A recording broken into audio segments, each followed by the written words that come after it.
looking to the Western esoteric mystery tradition and showing how it syncretizes with both Eastern sciences and mystery traditions from all around the world. They're all one, and they all lead us to the same goal in different maneuvers. One of the best references and people that I admire of the Western Hermetic tradition would be Eliphas Levi.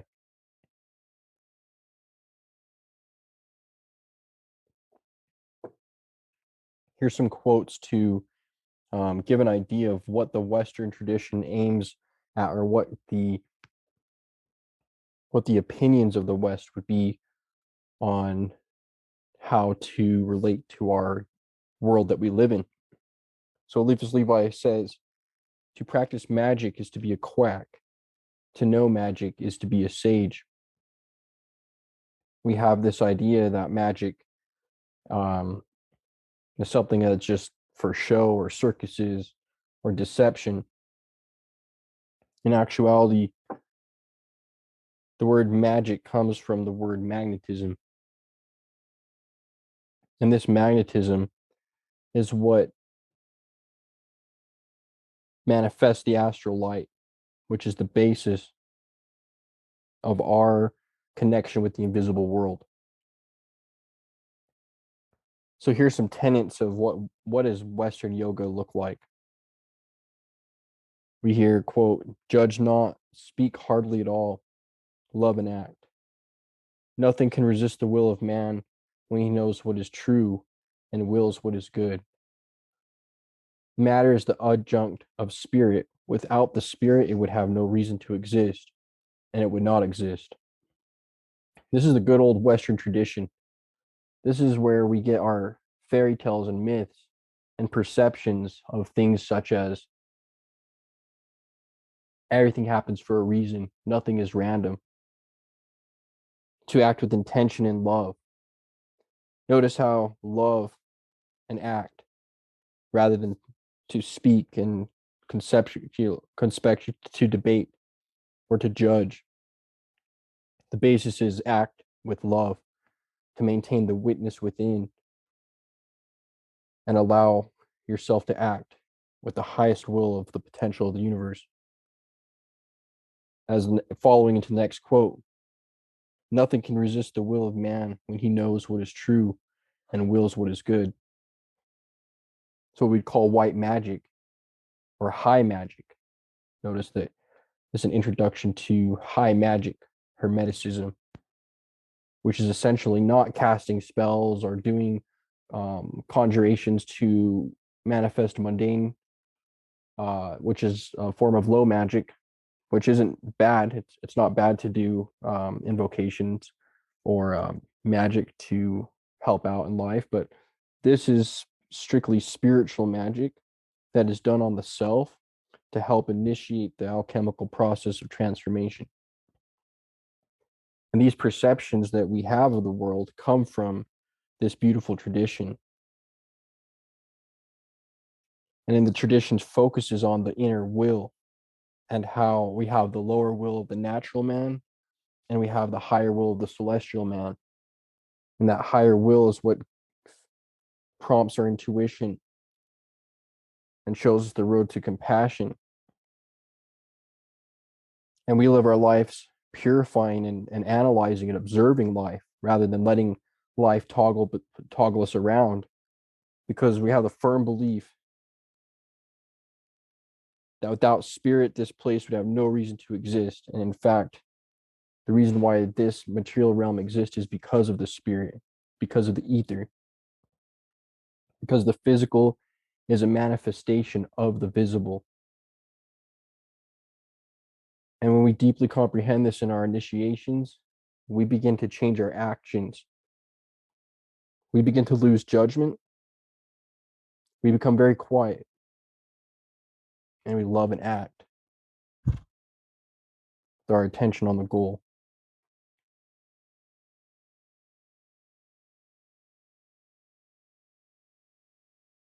Here are some of the aims from the Western perspective, the Western yoga. Western tradition aims to unite spirit and matter in the alchemical marriage. It's like George W. Carey says, by our actions and living naturally according to the higher will, our bodies is an alchemical laboratory that furnishes the perfect environment for the soul or the king of the sun king to be enthroned, and the temple built with no hammer or sword, which is the human body. So the Western tradition aims to unite spirit and matter in the alchemical marriage, not to completely say that, hey, I will not participate in the world, I will not participate in food or sex or work, but instead to consciously spiritualize these aspects of our life and bring heaven to earth rather than become traumatized by trying to just separate the earth from us in a unnatural way. Because this path aims to depolarize the psyche. And Rudolf Steiner talks about the two spirits or interdimensional beings that lead us left or right. On one end, they want us to completely abandon all things and go in a cave and to starve and to fast and to reject sex and to reject family until you completely overcome the world. And the other side wants you to become fully engrossed in materiality, to be selfish, greedy, and to experience all the lust of the human nature. But the middle is the Christic forces that allow us to have one foot in the water and one foot on earth, to be in the world but not of it. And this is the path of the Western sage or the mage, the magician. It's all one. So to fully realize the higher will of the inner being and to disregard the selfish will of the natural man is the main purpose of the great work.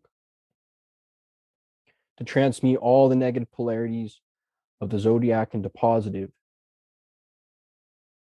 Here we are here to work out the 12 intelligences. Each one forms a vice and a virtue. Aries are leaders, heroes, but at the same time, impatient, immature. Taurus, full of great labor and reason. However, desire, material lust. As we go through the zodiac, we can see that there's positive and negatives, and the creator gave us this opportunity to transmute our negative polarities to positive. So on a day-to-day basis, we can't escape this, so we can become conscious of this so that we can live out the drama of our lives. By doing this, we awaken the 7 planets or the chakras within, as we discussed in previous lectures, as well as looking towards the Neoplatonic tradition of emanationism. The soul descends from the monad down the 7 rings, acquires various conditions, and ascends back up, acquiring the qualities of each planet and transmuting the negative conditioned into positive, the lesson essentially. By doing this, the full capacity of the 12 inner intelligences blossom the heart chakra. Again, 7 and the 12, these are the God numbers.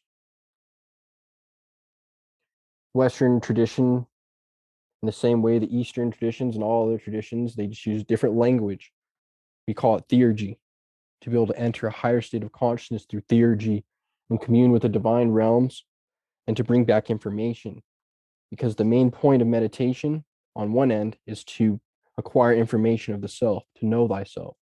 On one end, it is to experience the witness and experience not being within the body, experience your true self. And on the other end, it is to gain information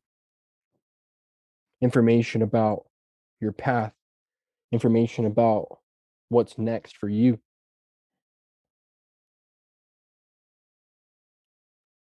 Here's a quote from one of my favorite Western sages, Manly P. Hall. Every soul is engaged in a great work, the labor of personal liberation from the state of ignorance. The world is a great prison. Its bars are the unknown. And each prisoner, until, at last, he earns the right to tear these bars from their moldering sockets and pass illuminated and inspired into the darkness, which becomes lighted by the presence. And this is from the book, The Lost Keys of Freemasonry, or The Secret of Hiram Abiff. We know Hermeticism resides in the cerebrum, the brain, the cerebrum, the RAM. Hermeticism is the chief architect of the Temple of Solomon. As we stated in the first lecture, the soul's descent into matter is a death. The Greeks saw this place as a prison. This is the land of the dead. And as we do the great work, we resurrect into true life. And life gives us the perfect scenarios. The Divine Mother within that projects the procretic energies that manifest as our life and experience give us all the nourishment and lessons we need to transcend to the higher dimensions.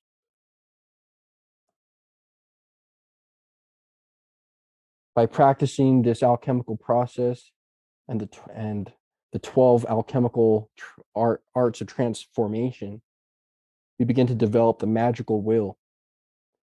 We develop inner equilibrium, which creates outer harmony in our life. We separate earth, fire, water, and air. We purify each element and we recombine them, manifesting the ether fully as we go through the complete alchemical change. Now, of course, earth relates to the body, fire, impulse, water, emotion, soul, air, intellect, mind.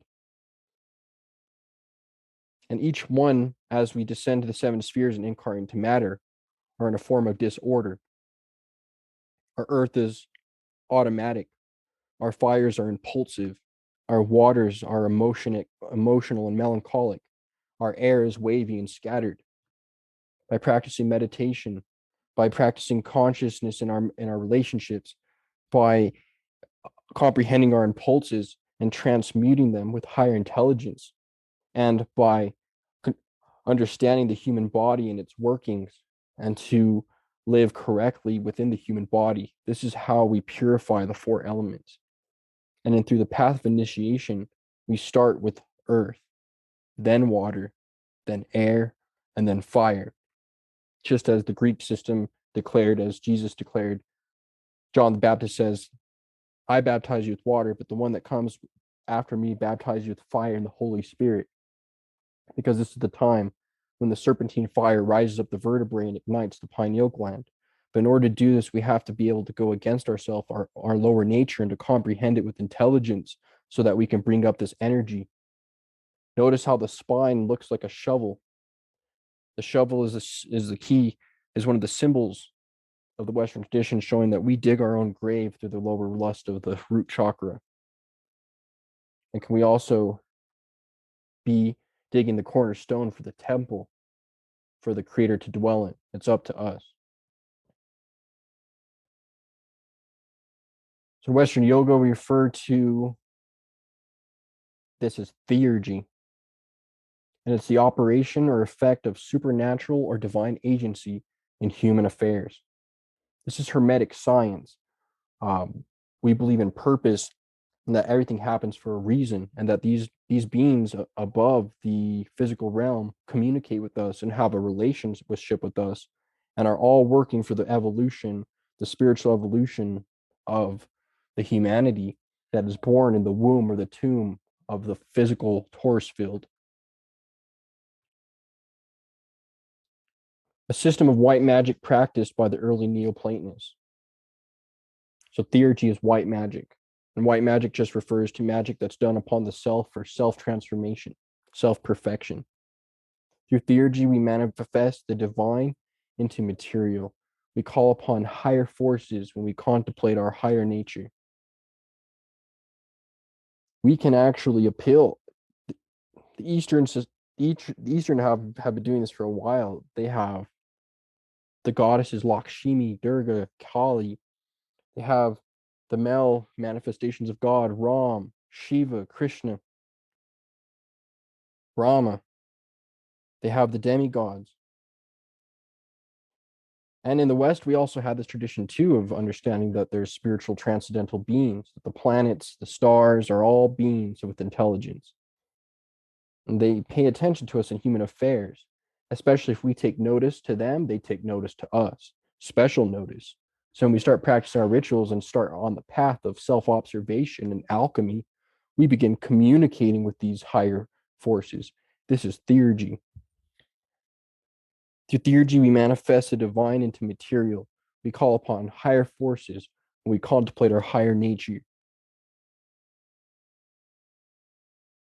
Theurgy, chanting. I love to do theurgy from east and the west, to chant to the divine Krishna's divine counterpart, Radharani. Jada-dada, jada-dada, jada-dada, jada-dada, jada-dada. This is a form of theurgy that can help you access those higher planes. Jada-dada, jada-dada, jada-dada, jada-dada, jada-dada. Or the masculine part. Ram, Ram, Ram, Ram, Ram, Ram, Ram, Ram, Ram, Ram, Ram. These are invoking the forces of the mother and father of the universe. There are various mantras that can help us connect with Vishnu, connect with Krishna, connect with Ram. And I encourage everyone to explore these. I also like to use Western names, Kabbalistic names, Eheye, Gabriel, Raphael, Michael. There's different beings that you can invoke to learn from. And it's all mental, it's all intuitive. And we discussed in the previous lecture of the lecture called Separating the Soul from the Gross, talking about the seven powers of the soul, seven powers of the creator, where we talk about each sphere and its quality and its angel. And we can focus in on these energies on the specific day. For example, Monday, the moon. We could recognize these beings of Mars, the Martian energy of Tuesday, ignite our fires to triumph and fight the good battle against the lower nature. We can invoke Hermes, the god of wisdom, on Wednesday, or the angel of beauty on IL on Friday, Venus Day, to recognize beauty in our life, to awaken the sight within ourselves, to recognize what is in front of our reality at this very moment, to actually see the human beings around us, our family, our friends, or people just around us, to look at the form. The human body is a very, very, very well thought out, manifested aspect. It's the final outcome of all the higher spheres of existence.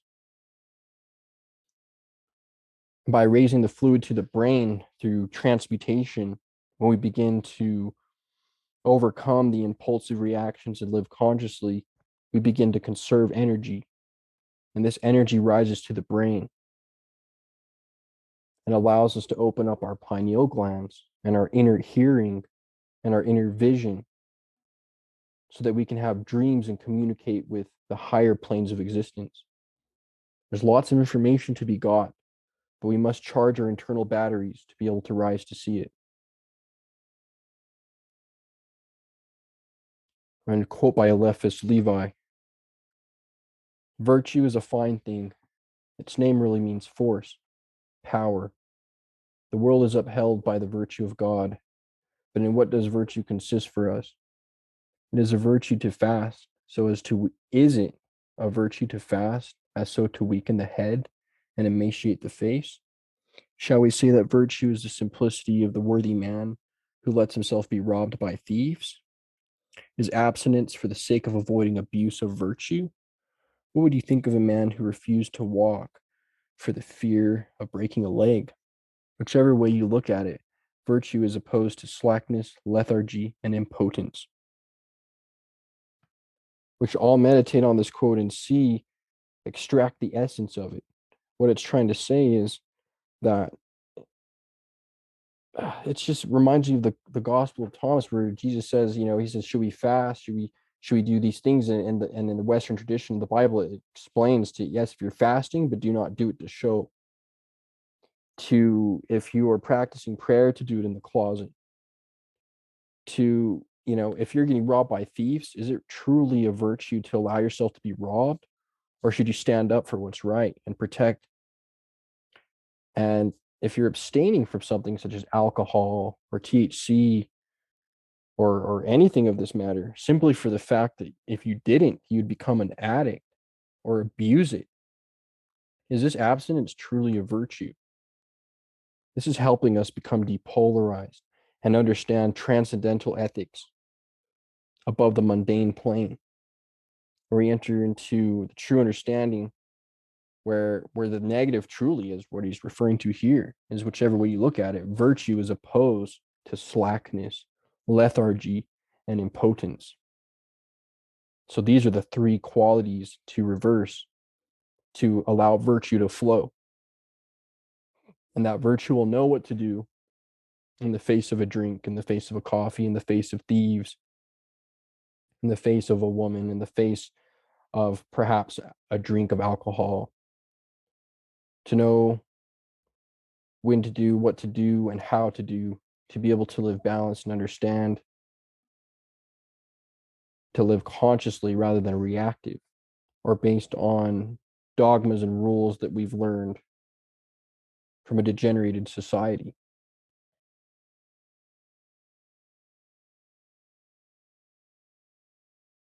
And this helps us avoid becoming fanatical by not completely withdrawing from the material world. We live in of it, but not be of it. So we may practice fasting, we may practice certain levels of abstinence, we may practice abstaining from alcohol, but we do not withdraw in the sense of someone who is completely abandoning all of their responsibilities, abandoning the attraction to the opposite sex if it's still there, which would be forced celibacy, because forced celibacy is never leads to a very positive result. So essentially, we've been taught a wrong type of mysticism. Of course, in the age of Kali, there are lots of misunderstandings, and a lot of people think that by abstaining from sex that they are above it, when they have not worked through that and able to transmute it to what it needs to be, or perhaps never experienced what it was to experience certain aspects because of social taboo or because self opinions. So we must never become fanatical about our beliefs and to always stand in the middle and to allow other people's beliefs and opinions to not affect us internally. We must be able to handle things in moderation, like drink coffee, etc. We need to be able to know when to relax and not have it to be a problem of laziness, so that we can actually not feel guilty when we do choose to relax, rather than when we just choose to relax all the time, we're always in sloth, we're always in lazy, we're not motivating ourselves. But if we never let ourselves rest and we never let ourselves, then we would also be imbalanced. So if we need to relax, let's not it become a problem of laziness. We could be proud of our work, but not let it become a source of pride. We could admire beauty, but not let it become a passionate longing or desire of lust. We become established in perfect equilibrium, to not be attracted or repulsed by the material modes of nature, just like Lord Krishna says. So Eliphas Levi explains the magical formula, which is, to attain such an achievement, it is necessary to know what has to be done, to will what is required, and to dare what must be attempted, and to keep silent with discernment. This is a state of consciousness that's brought out by abiding in the self and knowing who you are and acting with unselfish intent. So you are acting from a state of knowledge. You have your activated will, which means you're going forth without thought. And daring means you're actually taking physical action.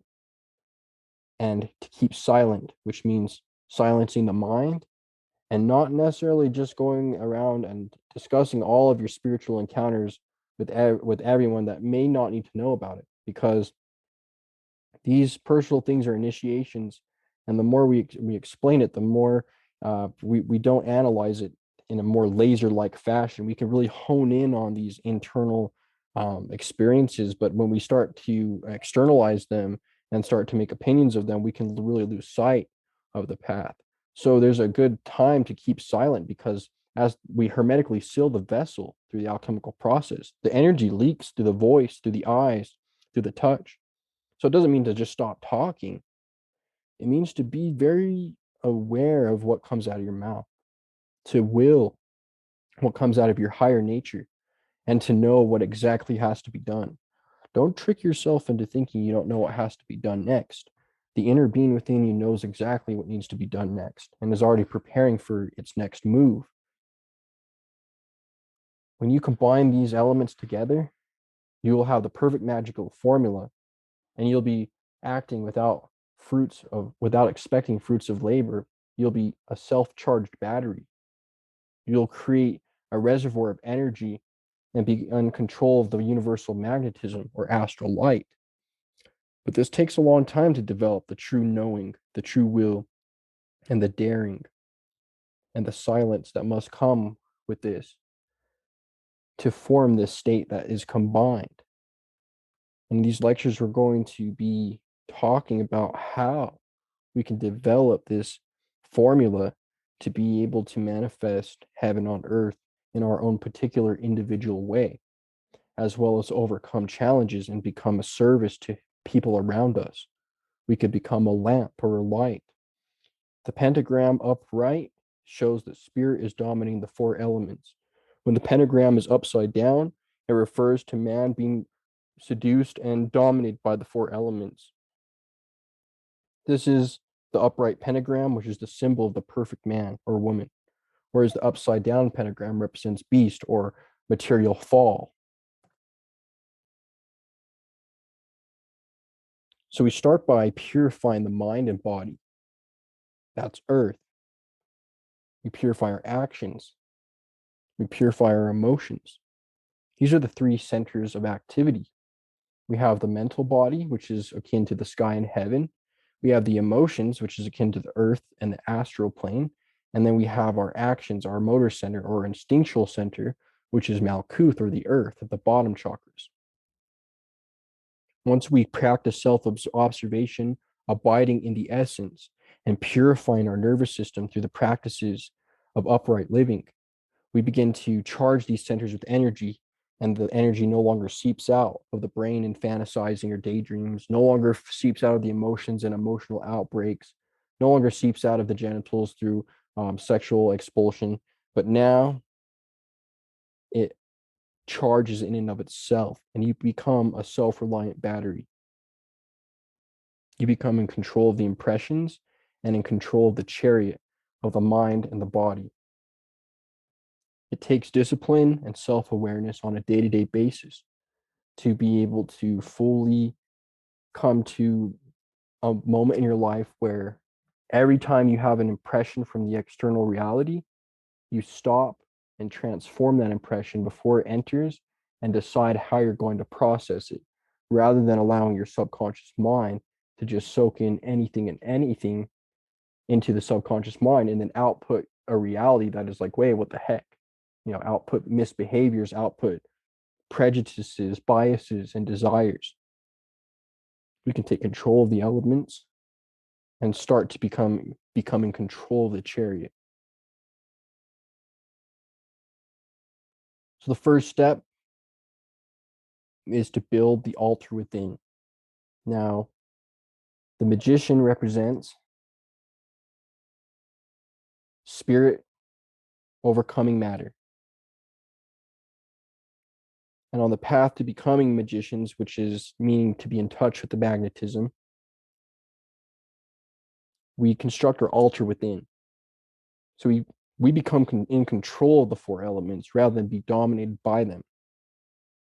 So the four elements are represented by the cup for water, the sword for air, the pentacles for earth, and the wand of fire. These symbols hold a lot of significant symbolic value to the Western tradition, esoteric tradition. Now we have the sword of the intellect that pierces into the mysteries. We have the chalice, or the female yoni, which is the sexual transmutation. We have the fire wand, the divine will, and the pentacle, earth, Malkuth, the physical body. And the magician is ether, the fifth element. And as we can see, the figure 8 above him shows that he has equilibrated his mind, touched infinity, risen above the elements. He holds the fire wand above his head, showing that he's risen the serpent up into the crown chakra and is now beginning the purge of the purgatory of purification before ascending into the higher dimensions. Now, these are symbols that we can utilize through imagination, or perhaps even utilizing actual ornaments and practice our own particular ceremonial rituals so that we can manifest these angelic elemental energies and be able to organize them better. So we are the microcosm of the macrocosm. And we have our mini workshop of elements to attend to. Just like the magician, we are little miniature magicians. There's the grand magician, and we're little miniature ones. And we purify our earth by taking care of our body, perfecting our habits, refraining from animal impulse, and using our conscious will. Eliphas Levi says, the only true pleasure, true beauty, and genuine love belongs to the wise, who are actually the creators of their own happiness. When they abstain from something, it is to learn how to use it properly.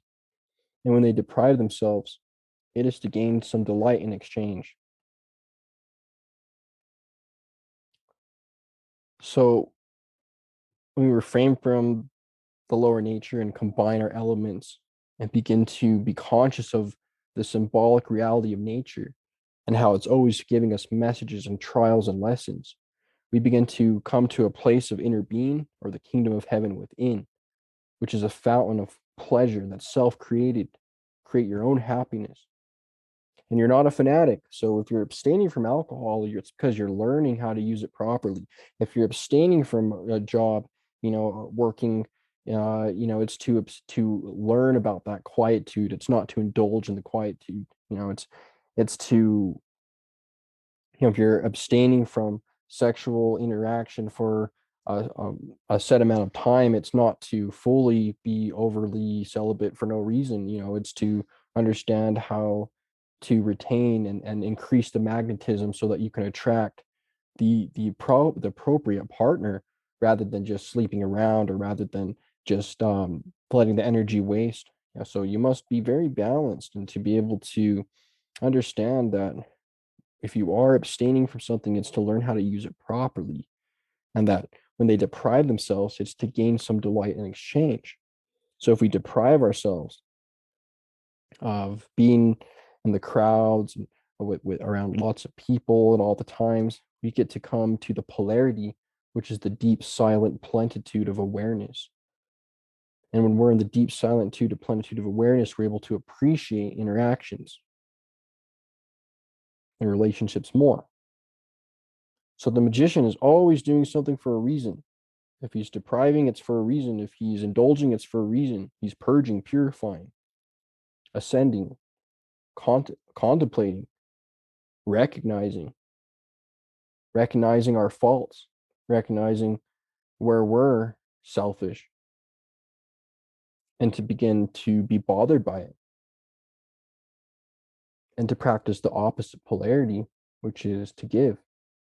But you can only do that if you became conscious and recognized selfish pain you may be causing to others. So I just really like this quote because it really has the essence of the Western tradition.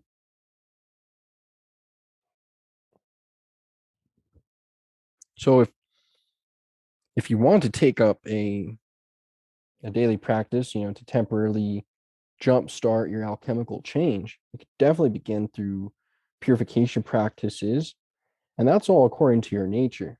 Some people prefer bhakti yoga, devotional yoga, to where you're forming a personal relationship with the god and imagination, with love and emotions and singing and dancing. Or it could be from a contemplative knowledge standpoint, philosophical, learning, aware, to become self-inquiring, to ask yourself, who am I? What am I? Who is the witness? Who is the watcher? This is another form of purification. And some are more physical, like karma yoga. They prefer to, do a good job at what they do. If they're a cook or a fitness instructor, or if they work as a construction laborer, they're going to do it without any hope for fruits of reward, but for the greater good of all. So these are all ways that we're purifying ourselves on a day-to-day basis. Banishing and purifying is done through various means.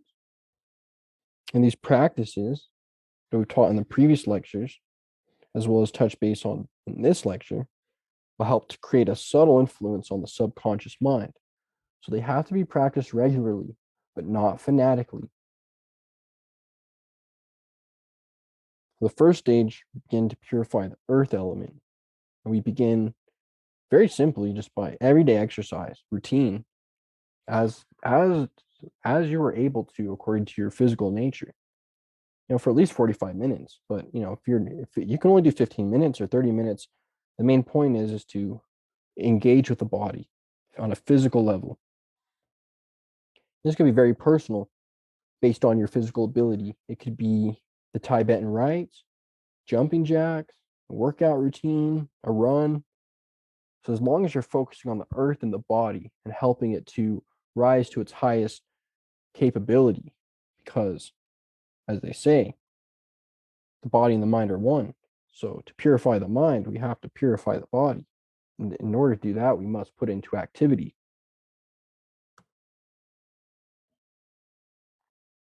So step one is to develop the inner will, the magical will,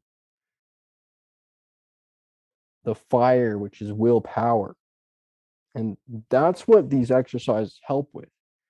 These increase the crystic solar atoms that are attracted to you internally to help you increase your willpower that is stronger than the animal impulses or lethargy. There's various techniques, and depending on your nature and your liking and aptitude, you'll be attracted to the one that suits you the most. The mantras of the West. We've went through some mantras of the East. Om, I, Om. Now, for the West, we could say the vowels, starting at the head chakra, A, throat chakra, fully inhale, exhale, E,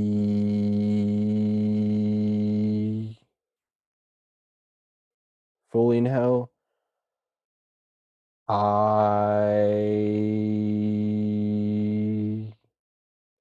exhale, inhale, O, that's the heart. A in the head, E in the throat, I in the solar plexus, O in the abdomen, U in the lower center, and then followed by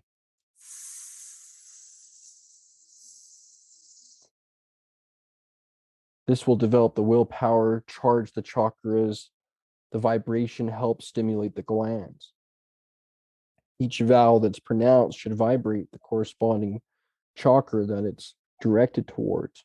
So when you're breathing in and you're focusing on the head, A, E, coming to the heart, I, O, U. This develops the willpower so that other things begin to be more easy. It can kickstart you if you're in a slump. You don't have to do these. These things help you. One thing that can help you get out of a funk, or if your chakras are in descend mode and you feel like it's all heck is breaking loose, you can spin clockwise slowly and start getting your torus field back in action. I recommend to do these all to your best of your ability and to refrain from doing anything you don't feel physically okay to do. If you spin slowly clockwise, as done in the Tibetan rites, this energy field is quickened and rotates, and the chakra wheels begin to flow upward and upright. They begin to spin. And then the mood can be brightened, the oils will rise, and we can begin to experience the better chemicals, or the peaceful chemicals or hormones. So, of course, there's the physical spinning or exercise. We deal with sound using mantras or vowels, or Yao, Krishna, Krishna, Krishna, Krishna, Krishna, Krishna, Krishna. These sounds will help us activate the part of ourselves that is solar luminescent and not physical. Like attracts like, and when we resonate, the below, the above resonates. And when there's a frequency that like attracts like, boom, Theurgy takes place. On a day-to-day basis, we can meditate, practice self-observation, and practice no thought, which means being able to control the input of our thoughts for a certain amount of time, to be able to put the thought waves in check and to experience what it means to act without thought, to take on the identity of the witness and to observe yourself, not mechanically, but fully, to observe how you react when things are said or when things are done, to be able to take a step back and reflect on our internal nature so that we can see who we truly are. During this practice, I'd recommend for your whole life, not just for this practice, but to just start recording all the experiences and dreams. The book is going to be a data mine for you to look back on years from now and be able to see all of your spiritual growth in a book. You can write down your rituals, your practices, the way the elements may have felt if you felt that the earth element has been negative in your life, you're feeling lethargic, lazy, not getting to the places on time. You could write that down and say, I think this is earth, negative, feeling lethargic, feeling this and that. Or if you feel an element is doing well or in balance, you could discuss, hey, I had clarity. My emotions were vivid. My imagination was vivid. I was able to visualize. I was able to see. I dreamed this. So right in the morning, you'd write down what you dreamed so that you can have all of your experiences recorded, because this is going to help you awaken consciousness in the astral plane. So this is not just for no reason to record your experiences for data. It's actually initiating to your subconscious mind an awareness check to wake up. So in the Western tradition, same as the Eastern tradition, which is dream yoga, practicing a lot of dream yoga. So to be able to stop into your room once a day and look around it as if you've never seen it before and become astonished can spook you and get your consciousness up. We can pretend that we give a small jump and try to fly when no one's looking. And of course, if we're awake, we'll know that we'll hit the ground. So, but when this happens when we're asleep, we'll be happy and overjoyed when we begin to fly. And at this very moment, we must ask for some knowledge or information, or for a beautiful pastime or experience of the transcendental planes, rather than just being attracted to our nearest desire.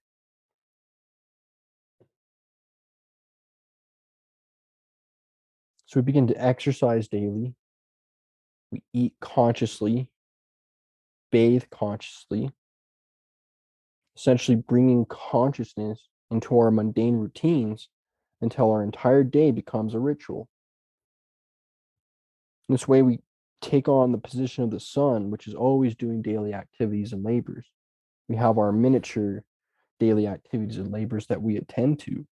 And as the inner sun flourishes within us, we can live out our inner drama. When we bathe, we can imagine the water purifying us of the negative. To eat consciously, to acknowledge the nutrients and light energy that manifest in physical form. and to know that you're consuming the flesh of the light, the sun. All food is manifested light. Exercise daily, initiating hormonal balance by moving those hips, the Sagittarius legs, transmute the energy of Scorpio up the spine. We can pump this energy up through the breath and doing a labor such as exercise. But now in this society, we've all stopped exercising as much as we should. And this has made it so that pump in our sacral is not getting those fluids up to the brain as they usually were.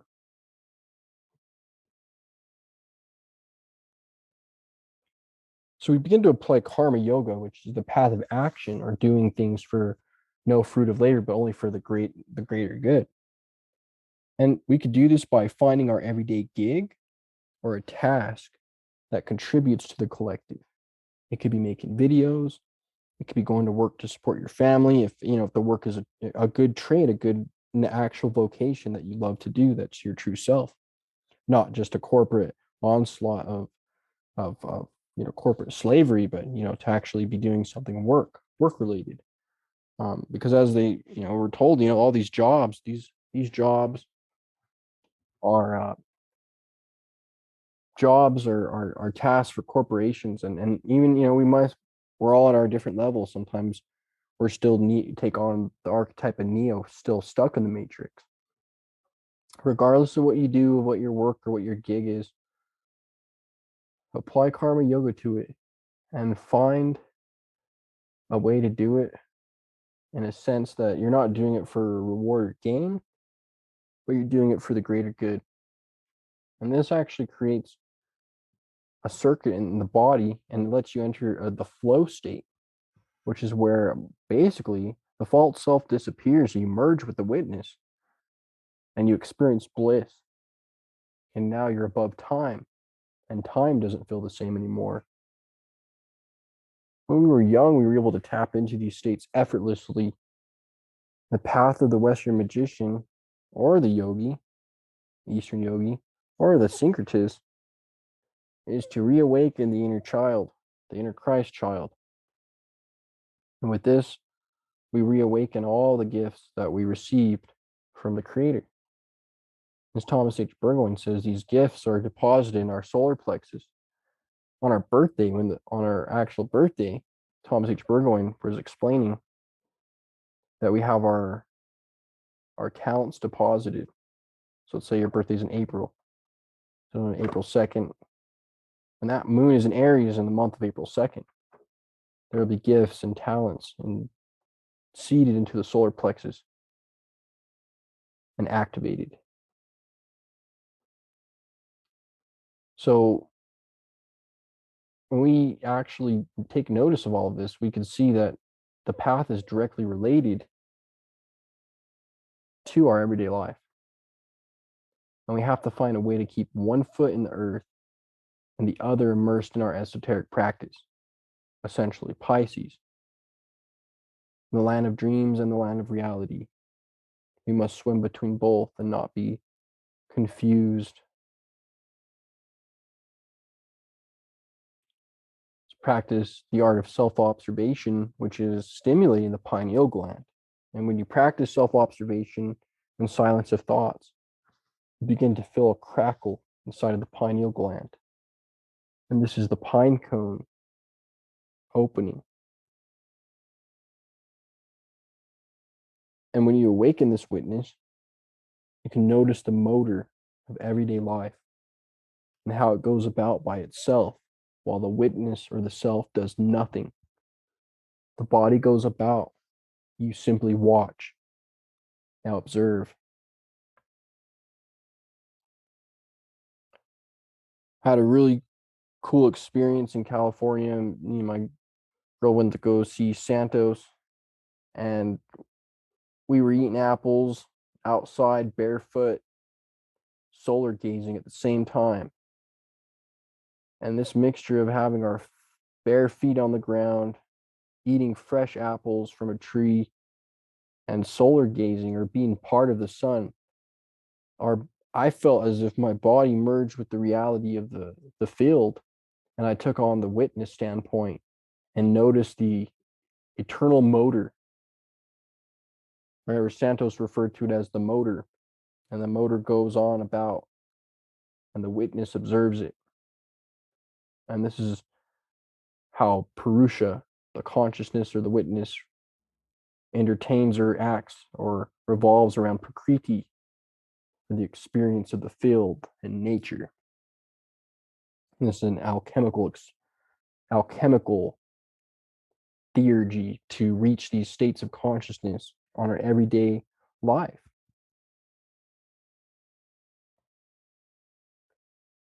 So I just want to allow you guys to know that there's a lot of different things that you can do, and the ones that you're attracted to will be the ones that are for your nature. But I would say it's 100% everyone should keep a diary and record your experiences throughout the week. Begin to familiarize yourself with recording your inner life and your dreams. Practice Om silently or any mantra that you prefer. You can then utilize concentrated meditation, which is then only abiding on the self and forgetting the body for a certain amount of time. Now, it's better to, if you can't do 30 minutes, to even just do 10 minutes, and do 10 minutes 3 times a day is better than to have a very anxious 30-minute practice that may be too difficult. Because when you're meditating on a day-to-day basis, even if it's just for 5-10 minutes, you're changing the nervous system.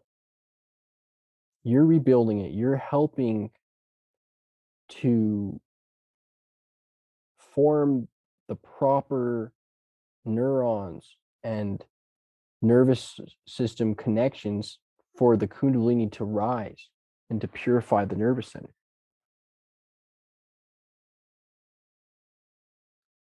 We do things, for example, like taking a bath. We can purify the body and understand that when we take a bath, we can imagine the water is cleaning us astrally of any negative um, thoughts or egregores that we've created, or even exposed to negative energies throughout our day. You can simply know that that water is purifying it. The spiritual aspect of the water is purifying the spiritual aspect of the body. And the physical aspect of the water is purifying the physical aspect of the body. Another unique hermetic technique was in the book Franz Barden, Initiation of Hermetics, where he said that you could wash your hands in water and imagine that you're washing off lust, fear, anxiety, and greed, and watch these negative emotions drip down to the drain. Essentially, the Western tradition aims to use everyday tasks and ritualize them by extracting the spiritual meaning out of them. The magician uses everything to his or her advantage to make the best appropriate outcome. Another example of magic and say your theurgy is waking up with the sun, cleaning your abiding, and abiding is the self. And of course, physical exercise. So by waking up with the sun, we are unifying with the wave and are able to accept and take on those energies that are given to the entire universe at that time. Rather than when you wake up at another time that's not with the sun, you immediately feel drained or dragged down. In the same way of sleeping in the day can kind of mess up the polarities. So it's healthy to align yourself with the circadian rhythm and to not try to fight our instincts to wake up or go to sleep. We'll begin to able to wake up right at 6 a.m. and jump right out of bed with full energy. Begin our meditation, bathe, purify ourselves from the night. and then begin our exercises. Then we would go on to our meal, and this time when we eat by being grateful, or perhaps doing an intention, or magnetizing it with your hand, imagining life force going into it, or acknowledging the life force going into it and being thankful. This creates a charge on the food and allows it to nourish the body not only physically but spiritually. That's why the Vaishnavas and all the traditions, including the Christian tradition, the Buddhist tradition, all have sacred food rituals. Because eating with gratitude helps digest the food and increases the magnetic energy that it bestows.